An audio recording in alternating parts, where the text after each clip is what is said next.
दर दर की ठोकरें खाने सिर्फ और सिर्फ इसकी गलती की वजह से, और आप उल्टा मुझे माफ़ी मांगने को कह रहे हैं।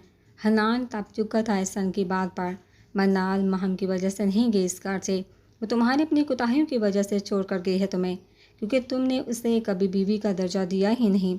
तुम तो बस उसे अपने गुलाम बना कर रखना चाहते थे। अगर तुम अपनी बीवी के साथ ज़रा से भी मुखलिस होते तो वो तुम्हें छोड़ कर नहीं जाती। तुम तो अपनी वो चीप सी दोस्तानी के साथ ही घूमते फिरते नज़र आते थे हमेशा। अब ये सब तो तुम्हारी अपनी गलतियों का नतीजा है जो तुम वहाँ पर इल्ज़ाम डाल रहे हो। एस्तर भी चुप रहने वालों में से नहीं था। हर बात का जवाब बखूबी देना जानता था। हनी के बारे में आप लोग सच नहीं जानते। वो बहुत बड़ी मुजरम थी भाई। अगर आज हनान वक्त पर ना पहुंचा तो शायद मैं यहाँ आप सब के सामने ज़िंदा नहीं खड़ी होती। महम की बाबा साहब ने चौंक कर उसकी तरफ देखा। महम ने सुबह होने वाले हादसे के बारे में सबको बता दिया। एहसन के दिल में हनान के लिए नरमी पैदा हुई। वो उसकी तरफ बढ़ा मगर उससे पहले हनान हैदर की तरफ बढ़ गया। मेरी गाड़ी की कीज किधर है हैदर? हनान हैदर की तरफ मतवज्जा हो गया। अब कहाँ जा रहे हो तुम हनान? कुछ देर पहले ही तो घर लाया हूँ मैं तुम्हें। हैदर हैरानगी से उसकी तरफ देख कर बोला। और बारिश हो रही है बाहर। कहाँ जाना है तुम्हें इस वक्त? हैदर के सवालों पर हनान का सर चकरा गया। हैदर कीज ला दो मुझे प्लीज़, मेरा दम घुट रहा है यहाँ। मैं कुछ देर बाहर जाना चाहता हूँ, हनान ज़ोर से बोला। तो हैदर कमरे से बाहर निकल गया। हैदर ने कीज़ लाकर हनान को दी तो वो कमरे से बाहर निकल गया। अरसल और जोहान को फ़ोन करके मिलने के लिए बुलाया। अरसल तो आ गया मगर जोहान शहर से बाहर था इसलिए नहीं आ सका। अरसल आया तो हनान ने उसे खुतबा बीती सारी कहानी सुना दी। अरसल भी परेशान हो चुका था। अब तो रात हो चुकी थी। सुबह मनाल घर से निकली थी। अगर अपने घर नहीं गई तो गई कहाँ? हनान हो सकता है वो अपनी किसी दोस्त के घर या फिर किसी रिश्तेदार के घर चली गई हो। हम ऐसा करते हैं, वहीं चलते हैं बाबी के घर। किसी हमसाए से फ़हीम का या फिर अंकल का कॉन्टैक्ट नंबर लेकर उनसे रब्ता करने की कोशिश करते हैं। चलो चलते हैं। अरसल गाड़ी में बैठ गया लेकिन हनान वहीं खड़ा रहा। कोई फ़ायदा नहीं वहाँ जाने का, सुबह गया था मैं। अच्छा ऐसा करते हैं, तुम कहीं दूर रुक जाना उनके घर से, मैं उनके हमसायों से बात करके देखता हूँ। अब हम हाथ पे हाथ धर कर तो नहीं बैठ सकते ना। अरसल की बात पर हनान सर हिलाते हुए गाड़ी में बैठ गया और गाड़ी स्टार्ट करके मनाल के घर की तरफ रवाना हो गए दोनों। मनाल ने अपने हाथ बाड़बंदी पट्टी खोल दी। उसके हाथ का जख्म ठीक हो चुका था। ये तो बैरूनी जख्म था, ठीक हो गया, मगर जो जख्म रूह पर लगे हैं वो कभी नहीं बांट सकते हनान की बेवफाई के जख्म। अगर अपनाना नहीं था तो झूठे ख्वाब भी ना दिखाते आप। हनान बहुत बड़ी गलती कर दी मैंने आप पर भरोसा करके। शायद मैं हानि की बात पर यकीन ना करती, मगर वो वीडियो वो तो झूठी नहीं थी ना हनान। शायद मुझसे ही गलती होगी आपको इस समझने में। सही कहा था आपने, जो मैं हूँ वो मैं दिखता नहीं, और जो मैं दिखता हूँ वो मैं हूँ नहीं। मनाल हंस पड़ी। अजियत के उन लम्हात में भी वो हनान की बातों पर हंस रही थी। टूट चुकी थी वो, मगर फिर भी मुस्कुरा रही थी क्योंकि वो बिखरना नहीं चाहती थी। अगर बिखर भी जाती तो किसके सहारे? अब उसको सहारा देने वाला कोई नहीं था। हाँ, मगर एक ज़ात है ऐसी जो हमें कभी ना उम्मीद नहीं लौटाती, हर हाल में हमारा साथ देती है, चाहे हम जितने भी गुनाह करें। बस एक बार रो कर गिड़गिड़ा कर गुनाहों की माफ़ी मांग ले तो हमें माफ़ कर देती है। और वो ज़ात है अल्लाह की जो गफूर रहीम है। हालात जैसे भी हो जाएं, हमारी हर उम्मीद अल्लाह से होनी चाहिए। सब्र शुक्र करके ज़िंदगी गुजारनी चाहिए, और अल्लाह सब्र करने वालों को पसंद करता है। मनाल के दिल से उसे आवाज़ आई, अल्लाह सब्र करने वालों के साथ है। सब्र, मनाल ने ये लफ्ज़ दोहराया। हाँ, मैं सब्र करूँगी, अल्लाह के सहारे ये ज़िंदगी गुजारूँगी। आंखें बंद करके लेट के सोने की कोशिश कर रही थी, मगर नींद अब उसे कहाँ आनी थी। सब्र आहिस्ता आहिस्ता ही आएगा उसे, अब इतनी जल्दी तो नहीं आएगा सब्र से, कुछ वक्त लगेगा। अरसल ने मनाल के घर के साथ वाले घर से फ़हीम का नंबर लाकर हनान को दिया। ये लो हनान, फ़हीम का नंबर ही मिल सका है, ये लो बात करो तुम। मैं बात करूं? पागल हो तुम? हनान अरसल पर तब क्या तो कौन करेगा बात? मैं बात करता अच्छा तो नहीं लगूंगा ना हनान? सारी दुश्मनी सर पर रखकर बात करनी पड़ेगी तुम्हें मनाल बाबी की खातर।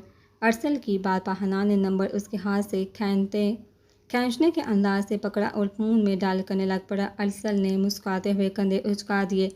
नंबर डायल करने के बाद काफ़ी देर तक फ़ोन कान से लगाए खड़ा रहा। बेल जा रही थी लेकिन फ़हीम फ़ोन नहीं उठा रहा था। आखिरकार हनान तंग आकर कॉल काटने लगा था कि कॉल पिक कर ली गई थी। हेलो हनान बोल रहा था मगर दूसरी तरफ से कोई नहीं बोल रहा था। चंद सेकंड बाद दूसरी तरफ से सिसकियों के साथ आवाज़ आई, हनान। हनान में सानिया। सानिया की आवाज़ सुनते ही हनान का दिल तड़प उठा। रो क्यों रही हो तुम सानिया? क्या हुआ? सब हैरी तो है ना? कहीं फ़हीम ने कुछ कहा तो नहीं तुम्हें? या फिर उसके घर वालों ने? हनान सब कुछ भूल कर परेशानी में बोल गया। नहीं हनान, ऐसा कुछ नहीं, मैं बिल्कुल ठीक हूँ। बहुत अरसे बाद तुम्हारी आवाज़ सुनी है ना, तो खुद को संभाल नहीं सके। तुम बताओ कैसे हो? मनाल और घर वाले मॉम डैड सब ठीक हैं?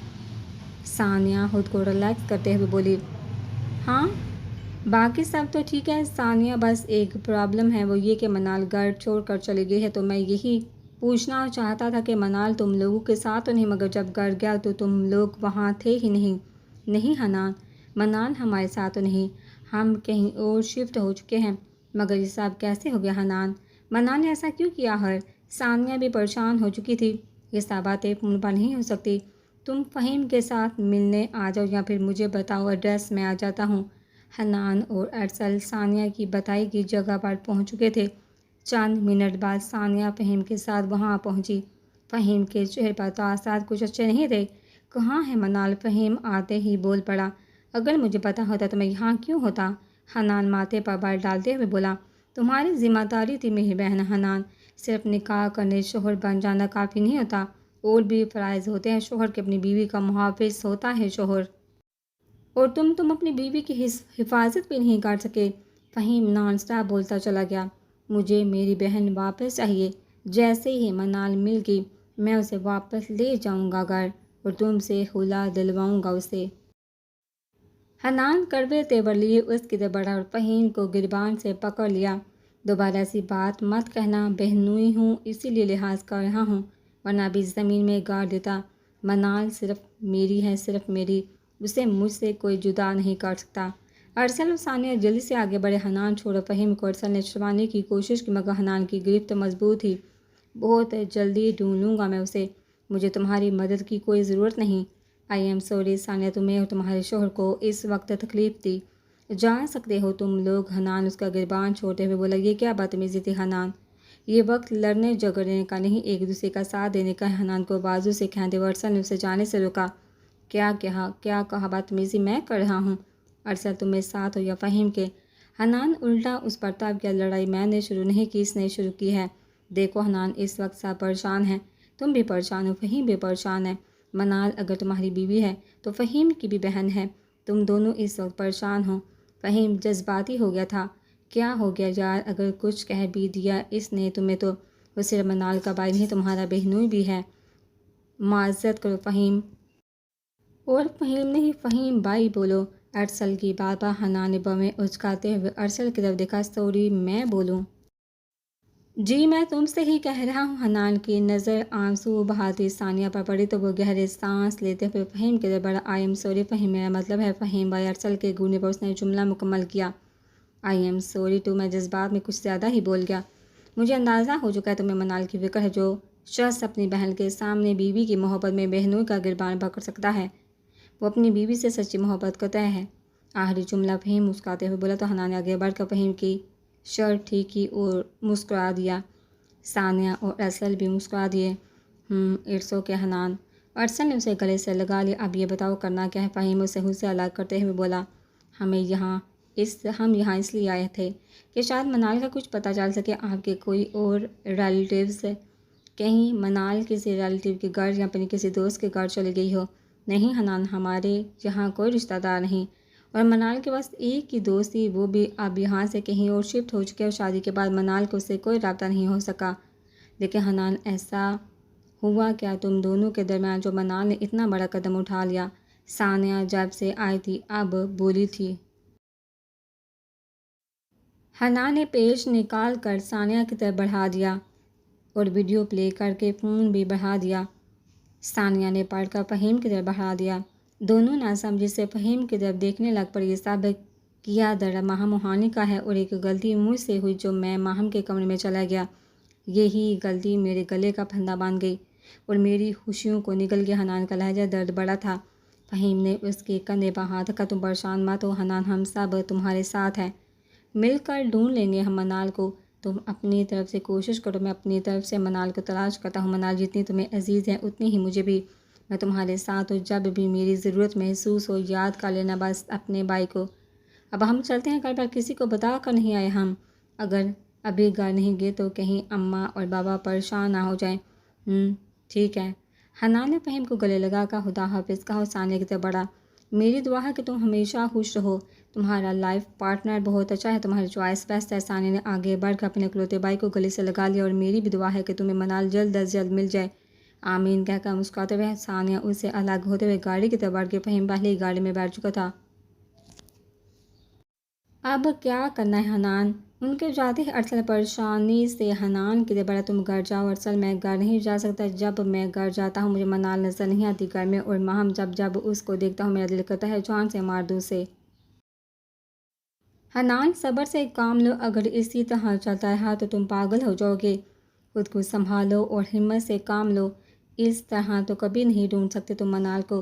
कुछ खाया भी नहीं होगा तुमने अभी तक, पहले कुछ खा लो फिर आगे बढ़ना। और अब तुम जाओगे भी तो कहाँ?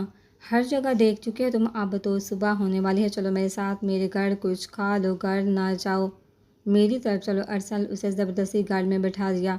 अरसल ने ज़बरदस्ती हनान को खाना खिलाया और मेडिसन में नींद की गोली मिलाकर खिला दी ताकि ये कुछ देर सो सके। मेडिसन खिलाने के बाद अरसल ने उसे वहीं सोने को कहा, लेकिन हनान सोना नहीं चाहता था। वो ज़िद कर रहा था कि उसे जाना है मनाल को ढूंढने। आहिस्ता आहिस्ता उसका सर भारी होने लग पड़ा और वह ना चाहते हुए भी वहीं बेड पर गिर सा गया। अरसल ने उसके शूज़ उतरवा कर उस पर कंबल ओढ़ा दिया और लाइट ऑफ करते हुए कमरे से बाहर निकल गया। और बाहर जाते ही हैदर को कॉल करके बता दी कि हनान उसके घर है ताकि घर वाले परेशान ना हो जाएं। अगली सुबह मनाल घर से बाहर आई तो शुमाइला आपा नाश्ते की मेज़ पर बैठी थी। वो शायद मनाल का इंतज़ार करते मनाल को बाहर आते देखा तो मुस्कुरा दी। आओ एनी बेटा, मैं तुम्हारा ही इंतज़ार कर रही थी, बहुत वक्त गुजर गया किसी के साथ बैठ कर खाना खाए हुए। 5 साल हो गए अहमद को यहाँ से गए हुए, तब से अकेले खाना पीने की आदत सी हो गई है, मगर आज मैं बहुत खुश हूँ, तुम्हारे साथ बैठ कर नाश्ता करूँगी। मनाल हिचकिचाते हुए कुर्सी खींच कर बैठ गई। अहमद कौन आपा, मैं कुछ समझी नहीं। मनाल ना समझी से बोली, अरे हाँ वो मैं तुम्हें बताना भूल गई, अहमद मेरा अकलौता बेटा है जो स्टडी के लिए बाहर के मुल्क गया हुआ है, 1-2 दिन वापस आने वाला है, फिर हम कराची चले जाएंगे। कराची क्यों आपा? मनाल को उनकी बात पर हैरानगी सी हुई। बेटा क्योंकि मेरा घर कराची में है, यहाँ तो मैं एक बिज़नेस मीटिंग के लिए आई थी, ये घर भी मेरा ही है। जब अजहर साहब, मेरा मतलब मेरे शोहर ज़िंदा थे, तब हम यहीं रहते थे अहमद के साथ, मगर उनके गुजरने के बाद मेरा यहाँ रहना मुश्किल हो गया था, इसलिए मैंने कराची में घर खरीद लिया अपने मायके के पास। बिज़नेस भी संभालना था और अहमद को भी। ऐसे में मुझे अहमद को 10 साल की उम्र में बोर्डिंग स्कूल भेजना पड़ा। बहुत मुश्किल वक्त गुजारा है मैंने अपने बेटे के बगैर। अब तो जैसे सारी दुआएं पूरी होने वाली हैं, अब बस पढ़ाई मुकम्मल हो गई उसकी। अब बहुत से मज़ीद दूर नहीं जाने दूंगी मैं अपने बेटे को। तुम शुरू करो नाश्ता, मैं भी ना क्या बातें लेकर बैठ गई हूँ, ये बातें तो फिर कभी भी हो जाएंगी। मनाल सोच में पड़ चुकी थी, पता नहीं घर में सब कैसे होंगे, पता नहीं मैंने ठीक किया या नहीं। कोई बात नहीं, आहिस्ता आहिस्ता आहिस्ता भूल जाएंगे। हनान की आंख खुली तो खुद को अरसल के घर में पाया। जल्दी से उठकर बाहर की तरफ दौड़ा। मुझे मनाल को ढूंढने जाना है और मैं सो गया, शिट। अरसल ने हनान को बाहर जाते देखा तो उसके पीछे चल पड़ा। रुको हनान, मैं भी तुम्हारे साथ चलूँगा। हनान ने गाड़ी का दरवाज़ा खोला तो अरसल गाड़ी में बैठ गया। हनान ने गाड़ी आगे बढ़ा दी। अरसल और हनान सबसे पहले थाने गए रिपोर्ट दर्ज करवाने। उन्होंने रिपोर्ट तो दर्ज कर ली मगर कोई तसल्ली बख्श जवाब नहीं दिया। उनका कहना था कि लेटर से ये साबित हो चुका कि आपकी बीवी अपनी मर्ज़ी से गई, हम कोशिश करेंगे, अगर हमें कोई खबर मिली तो बता देंगे हम आपको। अपना कॉन्टैक्ट नंबर तो लिखवा दिया है आपने, बस जैसे ही हमें कुछ पता चला तो फ़ौरन बुला लेंगे आपको। अब आप लोग जा सकते हैं। हनान को मजबूरन घर जाना पड़ा। अरसल ने ज़बरदस्ती उसे घर भेजा कि जाकर फ्रेश हो, क्या हाल बना रखा है अपना। हनान घर आ गया तो बिना किसी से बात किए सीधा अपने कमरे की तरफ बढ़ गया। वॉशरूम की तरफ जाने ही लगा था कि बोल पड़ा, मनाल मेरे कपड़े निकाल दो यार। फिर जब याद आया कि मनाल तो यहाँ है ही नहीं तो सर झटकते हुए अलमारी की तरफ बढ़ गया। कपड़े निकालते हुए वॉशरूम चला गया। मिसेस मलिक हनान के वॉशरूम से बाहर आने से पहले नाश्ता लाकर बैठी उसका इंतज़ार कर रही थी। हनान तौलिए से बाल खुश्क करते हुए बाहर निकला। सामने माँ को बैठे देख ठटक गया। माँ भी ये सब वापस रखवा दे प्लीज़, मुझे कुछ नहीं खाना, भूख नहीं मुझे। ड्रेसिंग के सामने बाल बनाते हुए बोला। मिसेस मलिक तड़प कर रह गई बेटी की हालत पर। हनान बेटा खाने से कैसी दुश्मनी, आओ मेरे बेटे नाश्ता खा लो, थोड़ा सा खा लो प्लीज़। चची जान ने भी कुछ नहीं खाया कल से। हैदर अचानक वहाँ आ गया। हनान हम तुम्हारा दुख समझ सकते हैं मगर हमारा भी तो ख्याल करो। मैं मानता हूँ महम की गलती है लेकिन महम की वजह से तुम बाकी सब से क्यों मुंह मोड़ रहे हो। हम सब ने क्या बिगाड़ा है तुम्हारा यार। देखो चची जान को तुम्हें क्या लगता है इनको दुख नहीं मना के जाने का, इनका हाल देखो यार, तुम्हारी वजह से बहुत परेशान है ये। चचा जान भी सुबह नाश्ता किए बगैर चले गए। बाकी सब के अभी यही हाल है, किसी का दिल नहीं कर रहा था, किसी को भूख नहीं है। ऐसा कब तक चलेगा यार। हैदर की बातों पर हनान को अपनी गलती का एहसास हुआ। वह जल्दी से आगे बढ़ा और माँ से लिपट गया। आई एम सॉरी माँ। मिसेस मलिक ने उसका माथा चूम लिया। नहीं मेरी जान, मैं नाराज़ नहीं हूँ तुमसे, बस परेशान हूँ तुम्हारे लिए। मेरे बेटे की खुशियों का नज़र लगे किसी की, कितनी खुश थी मैं जब जब तुम्हें मनाल को एक साथ देखती थी। दिल को सुकून सा महसूस होता था। लेकिन पता नहीं फिर किस गलती की सज़ा मिली है हमें। अब जब तुम्हें इस हाल में देखती हूँ तो दिल खून के आंसू रोते हैं। बस अल्लाह पाक जल्दी मेरे बेटे को उसकी खुशियाँ लौटा दे, बस यही दुआ है मेरी, आमीन। चलो अब नाश्ता कर लो, ठंडा हो रहा है। हनान को ना चाहते हुए भी नाश्ता करना पड़ा अम्मा की खातिर। हैदर हनान को नाश्ता करते देखकर मुस्कुराते हुए कमरे से बाहर निकल गया। हैदर नीचे सीढ़ियाँ उतरते हुए परी से टकरा गया। उफ, एक तो तुम जब भी मिलते हो यूं ही टकराते हो, और कोई काम नहीं है क्या तुम्हें। परी आंखें सिकोड़ते हुए बोली। हाँ हाँ मुझे और कोई काम नहीं, बस यही इंतज़ार रहता है कि परी मैडम आए और मैं उनसे टकराऊँ और उनको पहली नज़र में मुझसे प्यार हो जाए, जैसा फिल्मों में होता। हैदर बेताब चुका था।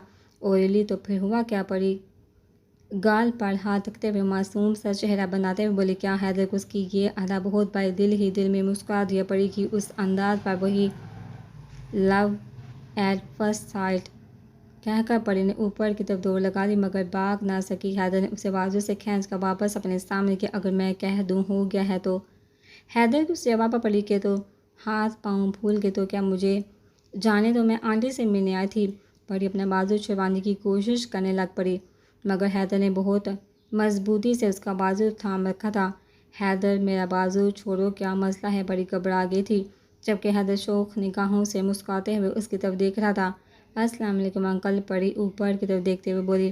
तो हैदर ने उसका बाजू छोड़ दिया। जल्दी से हाथ छूटे ही परी ने ऊपर की तरफ दौड़ लगा दी। जब हैदर ने ऊपर देखा तो कोई नहीं था वहाँ।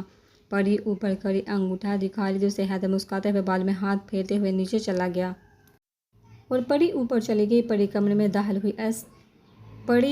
में दाखिल इस्लाम करते हुए। अरे क्या वो आज मेरे हनान भाई का मूड क्यों ऑफ है। परी अंदर आते हुए बोली। अरे परी आओ बैठो बेटा, नाश्ता करो। वो हनान की तबीयत थोड़ी ख़राब है इसीलिए मिसेस मलिक ने बहाना बना दिया। वो नहीं चाहती थी कि हनान के सामने फिर से मनाल की बातें दोहराई जाए। माम मैं ऑफिस जा रहा हूँ, ऑफिस में ज़रूरी काम है, मुझे फिर मिलता हूँ। हनान कमरे से बाहर निकल गया खुदा हाफिज़ कहते हुए। परी समझ चुकी थी ज़रूर कोई बात मगर उसने कोई सवाल नहीं किया। आंटी मैं आपको याद करवाने आई थी कि मेरा बर्थडे है संडे को, आप भूल तो नहीं गई ना। नहीं नहीं बेटा, ये भी कोई भूलने वाली बात है, हम सब आएंगे, बस दुआ करो सब ठीक हो जाए। तब तक तुम्हारी भाभी घर छोड़ कर चली गई है, इसी वजह से हनान परेशान है। मिसेस मलिक ने सारी बात परी को बता दी। परी को बहुत दुख हुआ। महामोहानी के बारे में जानकर उसकी आंखों से आंसू निकल पड़े।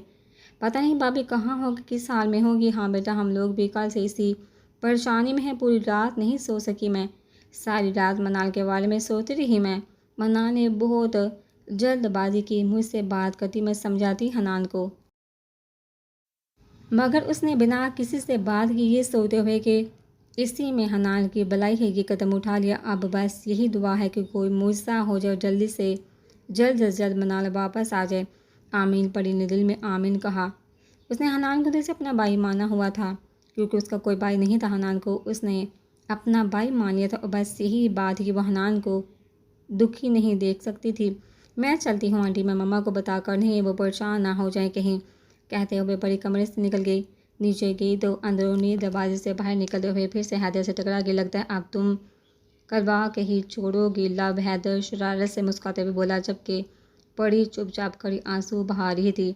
हैदर की नज़र उस पर पड़ी तो उसकी मुस्कुराहट एक पल में गायब हुई। हैदर उसकी भीगी झील से गहरी आंखों में खोसा गया। परी आगे बढ़ गई। हैदर जल्दी से उसकी तरफ बढ़ा। आई एम सॉरी परी, तुम चुप हो जाओ प्लीज़, मैं बस मजाक कर रहा था।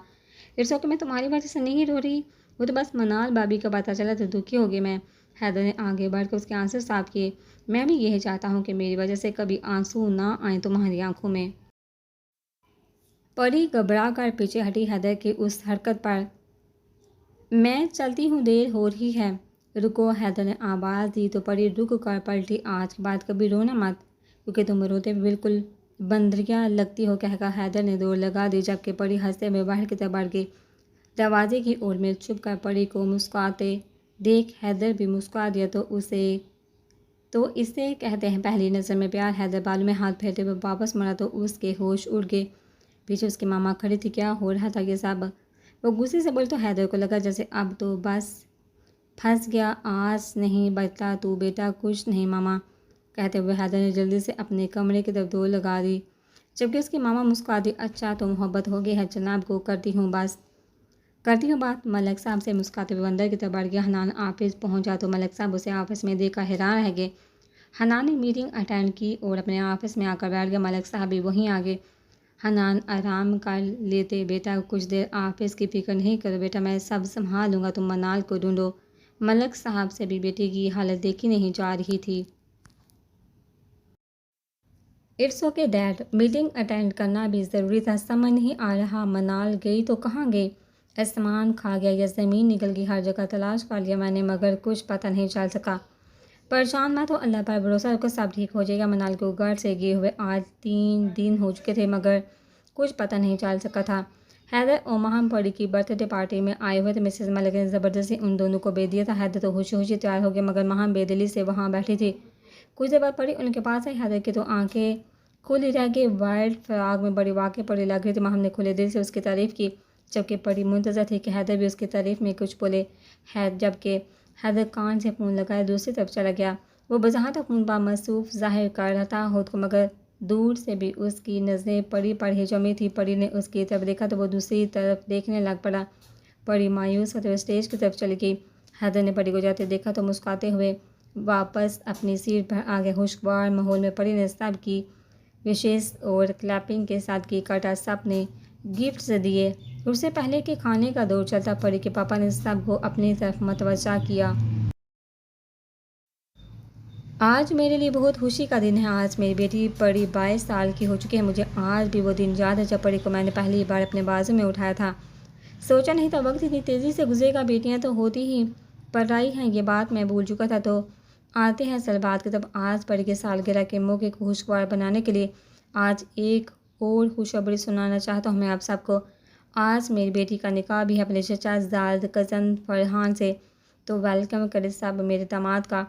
दाहिने दरवाजे से अंदर आते एक नौजवान की तरफ देखते हुए बोले तो सब की नज़रें उसकी तरफ गई। सब ने क्लैपिंग करते हुए उसका इस्तकबाल किया।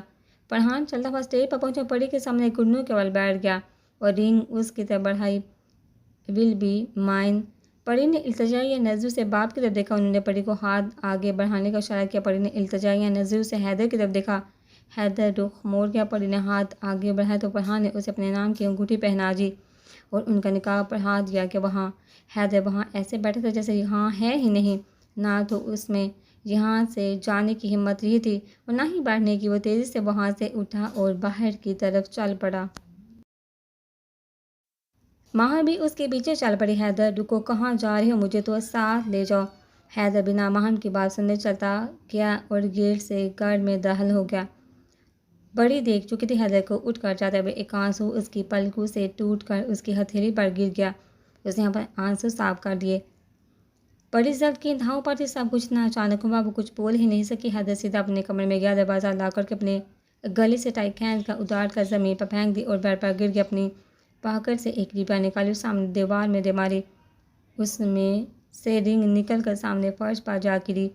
हैदर ने अपने बाल दोनों मुट्ठियों में जगड़ लिए।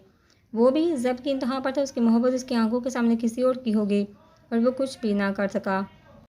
आज उसने सोचा था कि परी से मोहब्बत का इजहार कर देगा, क्योंकि परी उसके दिल में बस चुकी थी। उसकी छोटी छोटी शरारतों ने उसे दीवाना बना लिया था अपना, मगर जो हुआ कि तो हैदर के वहम गुमा में भी नहीं था। वो अब कुछ नहीं कर सकता था सवाए जब्त करने के, और वही करने की तो कोशिश कर रहा था वो। मनाल को प्यास लगी तो उठकर बाहर किचन की तरफ बढ़ी। सामने खिड़की से उसे कोई अंदर आते दिखाई दिया। चेहरे पर मास्क पहने मनाल की तो टांगें थर थराने लग पड़ी। चट चोर को चलाई और सामने मौजूद चोर ने छुरी उसकी गर्दन पर रख दी। उसे एक झटके में अपने करीब करते हुए मनाल को लगा जैसे उसकी सांसें रुक गई हों और वो वहीं दराम से ज़मीन पर गिर गई। उस शख्स ने पानी का गिलास भरकर मनाल पर उलट दिया। मनाल हड़बड़ाते हुए उठकर बैठ गई। कौन हो तुम, क्यों आए हो यहाँ? मुझे छोड़ दो, मेरे पास कुछ भी नहीं। तुम किसी और घर में चोरी कर लो प्लीज़, मुझे जाने दो, मनाल हकलाते हुए बोल रही थी। एक तो वो डरी हुई थी और दूसरा ठंड में उसके कपड़े गीले। वो थर थर काँप रही थी। मनाल की बात पर उसने चूड़ी सर पर रखी। वो चेहरे से मास्क उतारते हुए मनाल की तरफ बढ़ा। क्या कहा तुमने? मैं चोर हूँ? देखो मेरी तरफ, मैं क्या तुम्हें चोर लगता हूँ? वो कड़े तेवर लिए मनाल की तरफ बढ़ा। मनाल डर के मारे पीछे हटी और अपनी आंखें ज़ोर से मीच ली। कौन है आप और मैंने क्या बिगाड़ा है आपका? मुझे जाने दे प्लीज़। आपा आपा, मनाल ज़ोर ज़ोर से चिल्लाने लग पड़ी। उन्हें आगे बढ़कर मनाल के मुंह पर हाथ रखा। उसे अपने इतने करीब देखकर मनाल की तो जैसे सांस अटक गई। उसने खुद को छुड़वाना चाहा मगर कोई फ़ायदा नहीं हुआ। पागल लड़की, चिल्ला क्यों रही हो? क्यों शोर मचा रही हो? मैं कोई चोर नहीं, तुम्हारी आपा का इकलौता बेटा अहमद हूँ, कहकर उसने अपना हाथ हटा दिया और मनाल को घूरने लग पड़ा। तुम्हारी हिम्मत कैसे मुझे चोर कहने की? इससे पहले कि मनाल उसकी बात का जवाब देती, शुमाइला आपा भागती हुई किचन में आई। क्या हुआ नहीं? सामने नज़र अहमद पर पड़े तो चिल्ला उठी, अहमद तुम कब आए? अहमद तुम कब आए? वो जल्दी से उससे लिपट गई। बस अभी माम, मैंने सोचा आपको सरप्राइज़ दूंगा मगर इस लड़के ने सारा प्लान खराब कर दिया। और तो और इसने मुझे चोर बोला और फिर से मनाल की तरफ बढ़ा। I am sorry. जैसे आप चेहरे पर मास्क लगाए खिड़की से अंदर दाखिल हुए मुझे लगा कोई चोर है। मनाल शर्मिंदगी से नज़र झुकाए खड़ी थी। कोई बात नहीं आनी बेटा, तुम एक्सक्यूज़ क्यों कर रही हो? गलती अहमद की है, इसकी बचपन से ऐसी ही आदतें हैं। तुम जाओ अपने कमरे में आराम करो। मनाल बिना कुछ बोले किचन से निकल गई। क्या माम, आपने इसे कुछ कहा क्यों नहीं? इसने मुझे चोर बोला। वो इस चीज़ की गलती तुम्हारी है, तुम चोरों की तरह घर में दाखिल हुए तो इसमें इसका क्या कसूर? लेकिन यह है कौन माम? अहमद पानी की बोतल मुंह से लगाते हुए बोला। ये भी हालात की मारी एक दुखी लड़की अनी नाम है। इसका बाप ने दूसरी शादी कर ली। इसकी माँ के गुजरने के बाद उस दूसरे मुल्क बस किया दूसरी बीवी के साथ। इसको इसके चचा के हवाले करके अब इस लड़की के नाम जो जायदाद है उसका चचा हथियाना चाहता है। उसकी शादी अपने बेटे से करवा कर ज़बरदस्ती इसलिए घर से भाग आई। मैं मीटिंग से वापस आ रही थी तो मेरी गाड़ी से टकरा कर बेहोश हो गई। तो मैं घर लिया इसे। जब इसे होश आया तो यहाँ से जाने की ज़िद करने लगी। मैंने इसके घर का एड्रेस पूछा तो इसने मुझे सारी बात बता दी। तो मैंने इसे रोक लिया। ये कराची जाएगी, हमारे साथ वहीं रहेगी।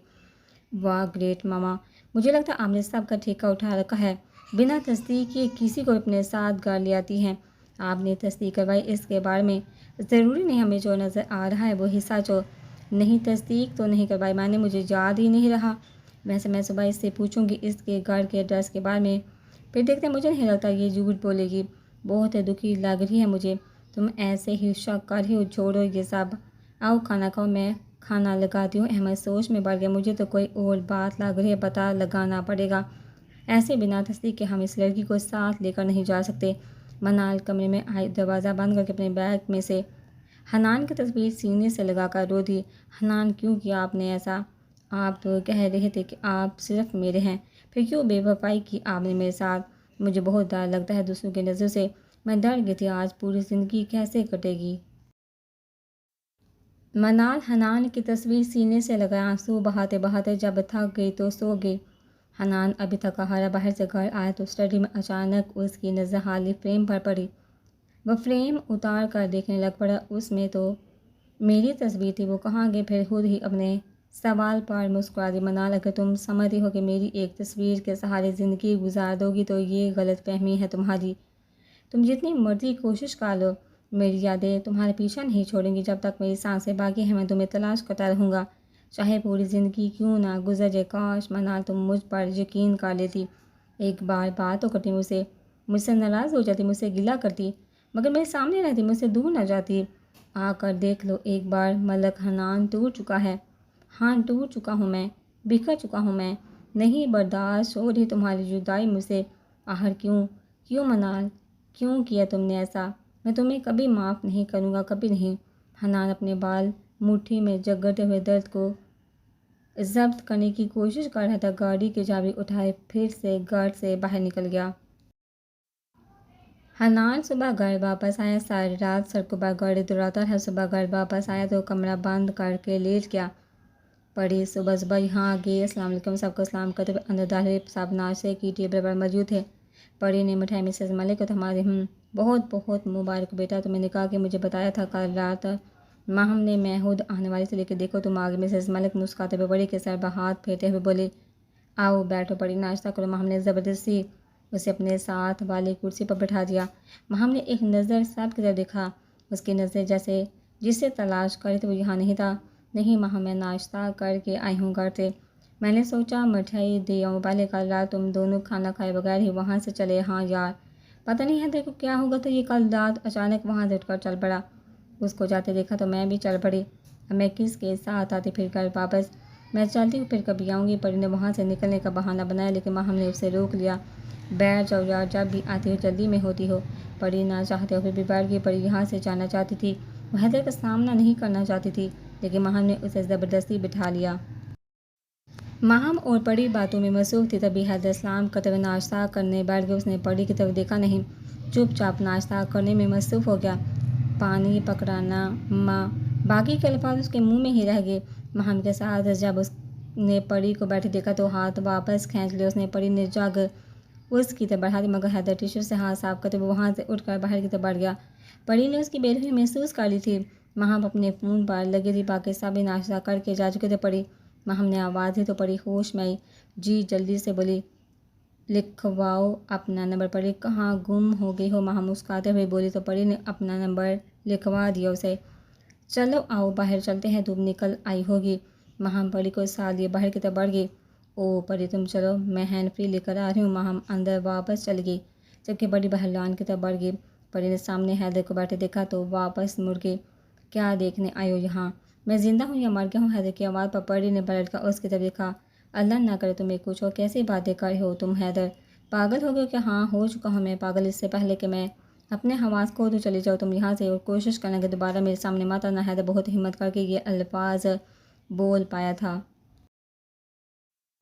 लेकिन क्यों? मैंने क्या बिगाड़ा है तुम्हारा? तुम्हारे इस रवैये की वजह जान सकती हूँ मैं? पड़ी कुर्सी पर बैठते हुए बोली, क्योंकि मैं मोहब्बत कर बैठा हूँ तुमसे और तुमने मुझे धोखा दिया। मेरे दिल में अपने लिए जज्बात जगह कर किसी और का मनकोहा बन गई हो तुम, इसलिए मैं चाहता हूँ कि तुमसे दूर हूँ मैं। हैदर के इकरार पर पड़ी की आंखों से आंसू जारी हो गए। मैं भी तुमसे वो बोलते बोलते रुकी, क्योंकि वो अब किसी और की अमानत है। सब कुछ इतना अचानक में मुझे कुछ समझ नहीं आया। खैर चलती हूँ मैं, तुम नहीं समझोगे। हैदर पड़ी आंसू साफ करते हुए वहाँ से भागती चली गई। हमने परी को जाते देखा तो कंधे उचकाते हुए वापस अंदर की तरफ बढ़ गई। सब जानता हूँ मैं बड़ी, अगर तुम मुझसे वाकई मोहब्बत करती तो इनकार भी कर सकती थी इस इनकार से, मगर इस निकाह से, मगर तुमने नहीं किया। हैदर कुर्सी को ठोकर मारते हुए वहाँ से अपनी गाड़ी की तरफ बढ़ा और घर से बाहर निकल गया। मनाल सुबह कमरे से बाहर गई तो शमाला पर नाश्ता करने में मसरूफ़ थी। मनाल उनके साथ मदद करवाने चली गई। तभी अहमद सलाम करते हुए किचन में दाखिल हुआ। मनाल ने नाश्ता टेबल पर लगा दिया तो तीनों नाश्ता करने बैठ गए। अहमद ने सेब उठाकर खाना शुरू कर दिया। मनाल नाश्ता करने में मसरूफ़ हो गई। अहमद की नज़र उसी पर जमी थी। मनाल ने उसकी तरफ देखा तो उसने कंधे उचका दी। मनाल दोबारा नाश्ता करने में मसरूफ़ हो गई। उसे अहमद बिल्कुल पसंद नहीं आया था। कल रात के बाद मनाल को उस पर गुस्सा बहुत था, और अब उसका ऐसे मनाल को गुना मनाल को मज़ीद गुस्सा दिला रहा था। मनाल को गुस्सा तो बहुत आ रहा था, मगर वो शमाला आबा की वजह से बर्दाश्त कर रही थी उसे, क्योंकि उन्होंने उसे अपने घर में रहने की जगह दी थी, वरना अब तक तो शायद वो कहीं सड़कों पर फिर रही होती। उनका बहुत बड़ा एहसान था मनाल पर, बस इसी वजह से मनाल बर्दाश्त कर रही थी अहमद की हरकतों को। मनाल नाश्ता करने के बाद बर्तन समेटे हुए किचन की तरफ बढ़ गई। वह बर्तन धो रही थी कि अचानक उसे अहमद की आवाज़ आई, मिसानी मिसानी आपका रियल नेम? मनाल के हाथ से गिलास गिर गया। अहमद के सवाल पर उसे लगा जैसे उसकी चोरी पकड़ी गई हो। पहले तो मनाल को समझ नहीं है क्या जवाब दे, फिर जल्दी से अपनी घबराहट दूर करते हुए टूटे हुए गिलास के टुकड़े उठाते हुए बोली, क्या मतलब आपका? मेरा नाम एनी है, यही मेरा रियल नेम है। मनाल खुद को रिलैक्स जाहिर करते हुए बोली। लेकिन इसमें इतने डरने वाली कौन सी बात है? आप तो मेरे सवाल पर ऐसे घबरा गई जैसे कोई चोरी पकड़ी गई हो। अहमद हल्की मुस्कुराहट के साथ बोला, ऐसी कोई बात नहीं। वो आपके अचानक बोलने पर मैं डर गई थी, इसलिए गिलास गिर गया हाथ से। मैं क्यों डरूंगी भला? मनाल के हाथ कांप रहे थे। उसके हाथों की कपकपाहट अहमद ने देख ली थी। चलिए, आप करिए अपना काम। मैं तो यूं ही पूछ रहा था। अहमद मुस्कुराते हुए सेब की बाट लेते हुए किचन से बाहर निकल गया। उसके जाने पर मनाल ने सूखा सांस लिया और बर्तन साफ करने में मसरूफ़ हो गई। बेटा तुम रहने दो, मैं कर लूँगी ये काम। तुम बिना बैठती रही। उस मलाबा के चमयाते हुए बोली, नहीं आपा, बस थोड़ा सा काम था, बस हो गया। मेरा भी तो कुछ फ़र्ज़ बनता है। आपने मुझे अपने घर में रहने की जगह दी, पता नहीं आपका एहसान कैसे चुकाऊंगी मैं। अरे नहीं नहीं यानी ऐसी मत बोलो तुम। बेटा ये तुम मेरी बेटा ये तो मेरी खुशकिस्मती है कि अल्लाह ने मुझे इस राह पर चलने की तौफीक दी, अपने बंधु के काम आने का मौका दिया अल्लाह ने मुझे। तुम ऐसा मत सोचना दोबारा। चलो मेरे साथ कुछ पैकिंग करवा दो, हमें कराची के लिए निकलना है। बहुत लंबा सफ़र है, जल्दी निकलेंगे तो सुबह तक पहुंच जाएंगे। वो मनाल को लेकर अपने कमरे की तरफ बढ़ गई। वो दोनों पैकिंग करने में मसरूफ़ थे तभी अहमद कमरे में दाखिल हुआ। माम, आपको नहीं लगता कि हमें इनके कज़न और चचा के खिलाफ FIR कटवानी चाहिए? मिस सैनी, आप मुझे अपने घर का एड्रेस लिखवाइए, मैं उन दोनों के खिलाफ एप्लीकेशन लिखवाऊँगा थाने में। अहमद ने मनाल के साथ धमाका किया। जैसे एड्रेस का नाम सुनते ही मनाल सोच में पड़ गई। वो कभी शमाल आपा की तरफ देखती तो कभी अहमद की तरफ। उसको समझ नहीं आ रहा था अब क्या बोले। वो बुरी तरह से फंसी थी। हाँ बेटा, अहमद को एड्रेस लिखवाओ। ऐसे लोगों को माशरे में रहने का कोई हक नहीं जो अपनी ही इज्जत पर डाका डाले। कुछ दिन थाने में गुजारेंगे ना तो अकल ठिकाने आ जाएगी, बाप बेटेगी।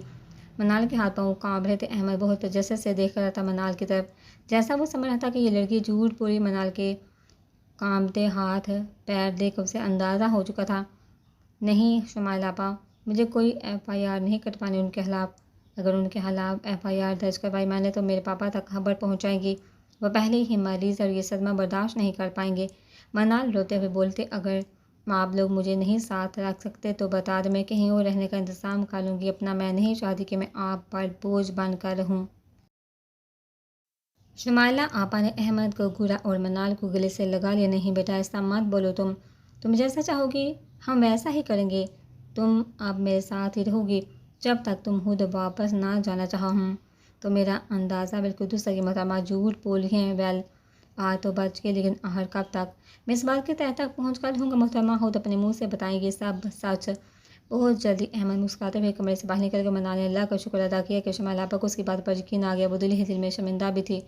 उसे बिल्कुल अच्छा नहीं लग रहा था इतनी अच्छी अजीम औरत के साथ झूठ बोलते हुए, मगर उसकी मजबूरी थी और कोई चारा जो नहीं था उसके पास झूठ बोलने के सिवा। अहमद मनाल के कमरे में गया। उसके बैग की तलाशी लेके शायद कुछ हाथ लग सके, मगर सवाए चंद नोटों के उसे कुछ नहीं मिला बैग से।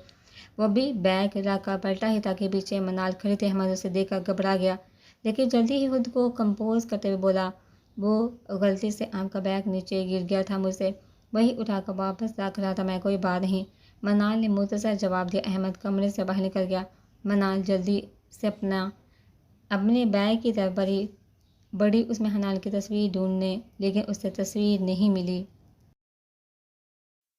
फिर याद आने पर मनाल जल्दी से बैठ कर बड़ी। सुबह नमाज पढ़ने के बाद मनाल ने हनान की तस्वीर तकिए के नीचे छुपा दी थी। तस्वीर देखकर उसकी जान में जान आई। शुक्र है कि ये तस्वीर मैंने सुबह यहाँ रख दी थी, वरना अगर ये अहमद के हाथ लग जाती तो पता नहीं क्या होता। मुझे उस अहमद से बच कर रहना पड़ेगा। बहुत चालाक इंसान है ये तो, हाथ धोकर मेरे पीछे पड़ गया। अगर ऐसा ही चलता रहा तो बहुत जल्दी कि मेरे बैकग्राउंड के बारे में जान जाएगी। मुझे अब इसके सामने घबराना नहीं, खुद को मजबूत बनाना पड़ेगा। दोपहर में वो तीनों गाड़ी में बैठ कर कराची के लिए रवाना हो चुके थे। मनाल ने अपना बैग मजबूती से थाम कर सीने से लगा रखा था, क्योंकि उसमें हनान की तस्वीर थी। अब ये तस्वीर ही उसका कुल सरमाया थी। उसी के सहारे अब पूरी ज़िंदगी गुजारनी थी उसे। गाड़ी इस्लामाबाद की हदूद से बाहर निकली तो मनाल ने एक नज़र मुड़ अपने शहर को देखा और अपनी गाल पर आते आंसू साफ कर दिए। ये मंजर किसी और ने भी देखा था और आंखों में महफूज कर लिया था। लिसन मिस सैनी, बहुत जल्दी अब यहाँ वापस आने वाली है। मैं लाऊंगा आपको वापस आपके अपनों के पास। मेरा वादा है आपसे। मुस्कुराते हुए अहमद ड्राइविंग में मसरूफ़ होकर हनान ने देखा कि मनाल उसका हाथ छोड़ते हुए उसी से दूर जा रही है। वो दूर जाती कि यहाँ तक गायब होगी। मनाल हनान उसके पीछे भाग रहा था कि उसकी आँख खुल गई। आँख खुली तो वो अपने कमरे में था, अपने बेड पर। मनाल कहीं नजर नहीं आई उसे। सर झटकते हुए ऑफिस के लिए तैयार होने लग पड़ा। नीचे जाकर नाश्ता किया। दोपहर के 2 बज रहे थे। हनान, कहाँ जा रही हो अब बेटा? मिसेस मलक उसे बाहर की तरफ जाते हुए देखकर बोल पड़े। ऑफिस में ज़रूरी मीटिंग है माम, जाना ज़रूरी है, कहते हुए हनान घर से बाहर निकल गया। हैदर शाम को घर आए तो दादू के कमरे की तरफ बढ़ गया। उनको सलाम करते हुए उनके पास जा बैठा। ए नौटंकी बाज, क्या हुआ तुझे? ऐसे मुंह क्यों लटका रखा है आज? कैसे रास्ता भूल गई? दादी की कमरे का हमेशा की तरह गुस्से से बोल पड़ी। अब क्या बताऊँ आपको दादू, क्या गुस्सी है आपके पोते पर? हैदर उनकी गोद में सर रखते हुए बोला। वो परेशान होगी। क्या हुआ है मेरे बेटे को? आज से पहले कभी इतना उदास नहीं देखा था उन्होंने हैदर को। वो तो हर वक्त हंसते हंसाते ज़िंदगी गुजारने वालों में से था। इश्क हो गया है आपके पोते को? हैदर बहका बहका सा बोला था। किसी से हो गया तुझे इश्क? किसकी किस्मत फूटी है? ज़रा मुझे भी तो बताओ। वो हंसते हुए बोली। ठीक पड़ी जो अब किसी और की हो चुकी है। हैदर दर्द भरे लहजे में बोला। ए उठ यहाँ से, बस कर ये ड्रामे। चल कोई फिल्म देख के आया है। और दादी पे डायलॉग जा रहा है। वो हैदर के कंधे पर हाथ से हल्का सा थप्पड़ लगाते हुए बोले। नहीं दादू, ये सच है, दुआ करना आप मेरे लिए, कहते हुए हैदर कमरे से बाहर निकल गया। पता नहीं क्या हो गया इस लड़के को, पहले तो कभी ऐसी कोई बात नहीं की थी इसने। इसके चेहरे से देखकर लग तो नहीं रहा कि मजाक कर रहा है। वो सोच में पड़ चुकी थी। आने दो मनाल को, उससे कहते हुए इसकी खबर ले, वही पूछेगी इसे क्या माजरा है। ये मनाल भी ना मायके जाकर बैठ गई है। ज़रा ख्याल नहीं है इसे दादी का। मजाल है कि जो एक बार भी फ़ोन कर ले दादी को। आने दो ज़रा इसको, आने दो ज़रा इसको। इस लड़की के भी गांद खैंती में ये लड़की बदल ही गई है मायके में जाकर। मिसेस मलक ने ही बताया था उनको कि मनाल अपने मायके गई है कुछ दिनों के लिए। 6 माह बाद हनान ऑफिस से घर आए तो इसे ड्राइंग रूम से लोगों की आवाज़ें सुनाई दी। अच्छा खासा शोर मचा हुआ था। हनान नज़र अंदाज करते हुए ऊपर अपने कमरे की तरफ बढ़ गया। मनाल को घर से गए हुए 6 माह हो चुके थे। हनान रोज़ मनाल को ढूंढने जाता। कोई हॉस्पिटल, कोई स्कूल, कोई इदारा नहीं था जहाँ हनान ने उसे ढूंढा ना हो। वहीं भी अपनी तरफ से पूरी कोशिश कर रहा था, लेकिन मनाल का कुछ पता नहीं चल सका। वो यहाँ होती तो मिलती ना, वो तो कराची में थे, ऐसा तो किसी ने सोचा तक नहीं था। हैदर ने ऑफिस ज्वाइन कर ली था हनान के साथ, पर उस दिन के बाद दोबारा यहाँ नहीं। हम कभी कभार उससे मिलने जाती थी या फिर फ़ोन पर बात कर लेती थी। हनान कमरे में गया तो कुछ देर बाद मिसेस मलिक कमरे में आई। हनान आओ नीचे, तुम्हें किसी से मिलवाना है, घर में मेहमान आए हैं। माम बहुत थका हुआ मैं, मुझे किसी से नहीं मिलना। वैसे कौन से मेहमान आए हुए हैं? बहुत खुश लग रही हैं माम। हाँ खुश तो हूँ मैं। परी के कज़न है महम को पसंद कर लिया। वो लोग आए हुए हैं महम की बात पक्की करने के लिए। परी के कज़न ने कैसे? मैं कुछ समझा नहीं माम। हाँ वो महम उनके घर आती जाती रहती है तो तब भी देखा उसने महम को अपने पेरेंट्स को भेज दिया बात करने के लिए। मुझे तो बहुत पसंद आया है लड़का, आओ तुम भी मिल लो नीचे आकर। आप चलिए मैं आ रहा हूँ माम। मिसेस मलिक कमरे से बाहर निकल गई। हैदर भी अभी अभी घर आया था। कमरे में आकर बैठे तक दरवाज़ा नाक हुआ। सामने पड़ी खड़ी थी। अस्सलाम वालेकुम। हैदर उसके सामने। हैदर उसके सलाम का जवाब दिए बगैर कमरे से बाहर निकलने लगा था कि बड़ी की आवाज़ पर रुक गया। अभी तक नाराज़ हो गया, हर कब तक चलेगा ऐसा? पड़ी बोली तो हैदर पलट कर उसकी तरफ आया। नाराज़ उससे हुआ जाता है जिनसे कोई रिश्ता हो, और मेरा तुमसे कोई रिश्ता नहीं, न दोस्ती का ना ही दुश्मनी का। जाओ यहाँ से, मना किया था ना मैंने कि दोबारा मेरे सामने मत आया। तो फिर से आ गया। हैदर प्लीज़ एक बार बात सुन लो। परी ने कुछ बोलना चाहा मगर हैदर ने उसकी बात सुनने बगैर उसे बाजू से खींच कर कमरे से बाहर निकाल दिया। जाओ हैदर चिल्लाए, दोबारा मेरे सामने मत आना वरना मैं खुद को ख़त्म कर लूँगा। दरवाज़ा बंद कर दिया। बड़ी आंसू पोंते हुए नीचे की तरफ बढ़ गई। हनान साहब को सलाम करते हुए ड्राइंग रूम में दाखिल हुआ। बहुत खुशी हुआ आप सबसे मिलकर, बहुत शुक्रिया आप सबका यहाँ आने का, मगर सॉरी कि रिश्ता नहीं हो सकता। वहाँ की शादी मुझसे होने वाली है। आप लोगों से बहुत माजरत कि आप लोगों का वक्त ज़ाय हुआ। शादी में आना मत भूलिएगा आप लोग, बहुत जल्दी इनविटेशन मिल जाएगा आपको। सब लोग उठ खड़े हुए और एक दूसरे की तरफ देखते हुए वहाँ से निकल गए। मिसेस मलिक ने उनको रोकने की बहुत कोशिश की मगर वो लोग नहीं रुके। ये सब क्या था हनान? बड़े मलिक साहब गुस्से से बोले, ये कोई मजाक है क्या? तुमसे इस हरकत की तवक्को नहीं थी मुझे। आई एम सॉरी बड़े पापा, लेकिन मैं मजाक नहीं कर, मैं सच में हमसे शादी करना चाहता हूँ। जब घर में इतना अच्छा रिश्ता मौजूद है तो बाहर क्यों तलाश कर रहे हैं आप लोग? मेरे साथ जो कुछ भी हुआ वो मेरी किस्मत में था, इसमें किसी का कोई कसूर नहीं। मैं हमाम से शादी करके अपनी ज़िंदगी में आगे बढ़ना चाहता हूँ। मनाल जा चुकी है, कभी ना वापस आने के लिए बहुत कोशिश कर चुका हूँ ऐसे ढूंढने की, मगर उसका कुछ पता नहीं चल सका। सच तो यह है कि वापस आना ही नहीं चाहती। कुछ लोगों का साथ बस इतना ही लिखा होता है हमारी ज़िंदगी में, इसलिए मैंने फ़ैसला कर लिया है कि मैं अब अपनी ज़िंदगी को नए सिरे से शुरू करूँगा। महम की शादी मुझसे होगी, बस आप लोग मान जाइए प्लीज़। और महम की खुशी भी इसी में है, आप लोग जानते तो हैं सब कुछ। क्यों महम? हनान महम की तरफ देख कर बोला। महम पहले ही शॉक में थी हनान के उससे मुहातब करने पर घबरा गई, तेज़ी से वहाँ से निकल के, ठीक है जैसे तुम बच्चों की मर्ज़ी, हम सब तो बस खुश देखना चाहते तुम सबको, तो ठीक है फिर शादी की तैयारियाँ शुरू करें आप लोग। बड़े मलक साहब हवातीन की तरफ देखते हुए बोले। वो दोनों बिना कुछ बोले वहाँ से निकल गई। लेकिन मुझे ये रिश्ता मंजूर नहीं। एहसान जो कब से जब्त किए हुआ था बोल पड़ा। क्यों, आपको क्या मसला है एहसान भाई? ये महम की ज़िंदगी का मामला है, आप नहीं चाहते कि वो खुश रहे? जब बड़े पापा को कोई मसला नहीं तो आप क्यों बोल रहे? हनान बोल कर कमरे से निकल गया। हनान के डैड जी भी बाहर चले गए ताकि वो दोनों आपस में बात कर सके। एहसन क्या बुराई है इस रिश्ते में? मलिक साहब बोल पड़े। हनान घर का लड़का है, मुझे तो इस रिश्ते में कोई बुराई नज़र नहीं आ रही। यही तो बात है डर, आप सबको सच्चाई नज़र नहीं आ रही। वो ये शादी महम से बदला लेने के लिए करना चाहते क्योंकि महम की वजह से मनाल उसे छोड़ कर गई है।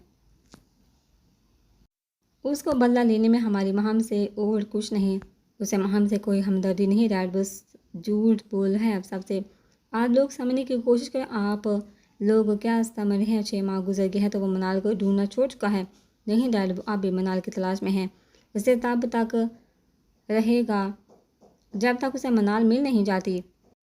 वो बहुत मोहब्बत करता है मनाल से, मैंने देखा था उस दिन कैसे उसने महम का गला दबाया हुआ था। अगर मैं वक्त पर ना पहुंचा तो महम को मार चुका होता वो। और मैं जानता हूँ जैसे ही उसे मनाल वापस मिल जाएगी वो दिन महम का उसकी ज़िंदगी में आखिरी दिन होगा। डर, आप मेरी बात समझने की कोशिश करें प्लीज़, आप इनकार कर इस रिश्ते से। एहसन उससे एहसन उस वक्त हनान एहसन उस वक्त हनान पे गुस्से में था। ज़रूरी नहीं कि अब तक वो ये सारी बातें जहन में रख कर बैठा हो। जो वक्त को गुजर गया उसे भूल जाओ, अच्छे की उम्मीद रखो। कहते हुए मलक साहब वहाँ से बाहर निकल के महम और हनान की शादी की तैयारियाँ शुरू हो गई। घर में हनान ने सादगी से निकाह करने को कहा, बस चांद करीबी रिश्तेदारों को इन्वाइट करने को कहा। अहमद ने बहुत कोशिश की मनाल के माजी के बारे में, मगर कुछ हाथ नहीं लग रहा था। मनाल शुमाला बकर साथ ही रह रही थी उनके घर में। उसे डर था कि अगर वो उनके इदारे में रहने लगी तो कहीं हनान उस तक पहुँच ना जाए। वो हर हाल में हनान को खुश देखना चाहती थी। बस वो समझती थी कि हनान बहुत खुश होगा महम के साथ। अब तो वो मुझे ढूंढ ढूंढ कर थक चुका होगा। अब तक तो महम के साथ नई ज़िंदगी शुरू कर चुका होगा वो। सब घर वाले बहुत हंसी खुशी ज़िंदगी गुजार रहे होंगे। पिछले 6 माह मनाल ने किस तरह गुजारे हैं बस वही जानती है। अपनों से दूर कई रातें जागते हुए गुजारी उसने। पूरी रात रो कर गुजारती और जब आंसू सा खुश्क हो जाते, रो रो कर थक जाती तो सो जाते। अब भी उसकी ज़िंदगी थी, यही थी, वो मान चुकी थी। उसकी ज़िंदगी तो शुरू होने से पहले ख़त्म हो गई थी। क्या क्या ख्वाब थे उसके, पढ़ लिख कर डॉक्टर बनेगी, ख्वाब तो पूरा ना हो सका उसका। फिर सोचा कि अच्छा हम सफ़र मिल गया, ऐसा हम सफ़र जिसका ख्वाब हर लड़की देखती, बिल्कुल ख्वाबों के शहजादों जैसा हम सफ़र मेरा। मनाल को हर गम बुला दिया उसने अपने शहजादे के संग ज़िंदगी के ख्वाब बुनने लगी थी। बस यही गलती उसे, भूल गई थी कि ख्वाब तो कभी पूरे नहीं हो सकते, आँख खुलते ही टूट जाते। हनान भी मनाल को एक ख्वाब सा लगता था जो आँख खुलने पर कहीं गुम हो गया। बस इतना ही साथ लिखा था उनका हनान की खुशी की हाथ। वो उसे अकेला छोड़ रही थी ज़िंदगी भर के लिए ताकि उसे उसकी खुशियाँ मिल सके। मगर वो नहीं जानती थी हनान की खुशियाँ लौटाने नहीं बल्कि वो उसकी खुशियों को उससे दूर ले गई थी। वो पागल लड़की उसकी मोहब्बत को हमदर्दी समझ बैठी थी, ये नहीं समझती कि उसमें उसका अपना भी नुकसान है। गलत सही की परवाह के बगैर वो बस एक गलतफहमी के सबब अपनी ज़िंदगी की बहुत बड़ी गलती कर बैठी थी। कभी कभी हम कहानी को एक पहलू से देखने और समझने की कोशिश करते हैं, जबकि एक कहानी अपने अंदर कई पहलू छुपाए रखती है। हम दूसरे पहलू को समझने की कोशिश नहीं करते और अपना नुकसान कर बैठते हैं। ये गलती मनाल से हुई थी। उसने बस एक वीडियो की बिना पर हनान को बेवफा मान लिया और उसकी सारी वफाएं भूल कर उन्हें हमदर्दी का नाम दे दिया। अगर मनाल एक पल को सोची कि ये वीडियो दिखाने वाली कौन है, हानि जो शुरू से उसकी दुश्मन रही है। काश मनाल एक पल के लिए सोच लेती तो उनकी किस्मत में शायद ये जुदाई ना आती। पर वो समझती थी कि जुदाई बस उसके हिस्से में आई है, हनान के नहीं। वो तो बस खुश होगा अपनी ज़िंदगी में, वो उस गलत फहमी में थी। इस बात से अनजान कि जितना वो तड़प रही है हनान के लिए उतना ही हनान भी तड़प रहा है। दिन रात उसके लिए जुदाई दोनों का नसीब बनी थी, बस मनाल का नहीं। अहमद गाड़ा तो मनाल किचन में खाना बना रही थी, शुमाला घर पर नहीं थी। अहमद वहीं चलाए, क्या बंद है मिस एनी अहमद फ्रिज से पानी की बोतल निकालते हुए बोला। मनाल कुछ नहीं बोली, बस चुपचाप खाना बनाने में मसरूफ़ रही। वह अहमद को ऐसे ही इग्नोर करती थी। अक्सर अहमद कभी उस बात पर नाराज़ नहीं होता था, उल्टा वो मुस्कुरा देता था। यही तो बात थी जो उसे मनाल के बारे में सोचने पर मजबूर कर देती थी। तवक्को के बरक्स मनाल ने आज भी उसकी किसी बात का कोई जवाब नहीं दिया था। वो मुस्कुराते हुए मनाल की तरफ बढ़ा। मिस एनी, मुझसे इतना घबराती क्यों हैं आप? इस बात की समझ नहीं आ सकी मुझे आज तक। हमें 6 माह से ज़्यादा अरसा हो गया एक ही घर में रहते हुए, मगर हम एक दूसरे से बात नहीं करते, अजनबियों की तरह रहते हैं। ऐसा क्यों? मन्ना ने उसकी बात को कोई जवाब नहीं दिया। कुछ देर तक अहमद उसके बोलने का इंतज़ार करता था। जब मन्ना ने कोई जवाब नहीं दिया तो बाहर की तरफ बढ़ गया, मगर फिर पलटा। मिस एनी, मैं चाहता हूँ अब आप मुझसे ये अजनबियों वाला रवैया ख़त्म कर दे, क्योंकि अब हमें सारी ज़िंदगी एक साथ गुजारनी है, तो क्यों ना एक दूसरे को समझने की कोशिश करें हम। अहमद की उस बात पर मन्ना ने चौंक कर उसकी तरफ देखा। अहमद मुस्कुरा रहा था।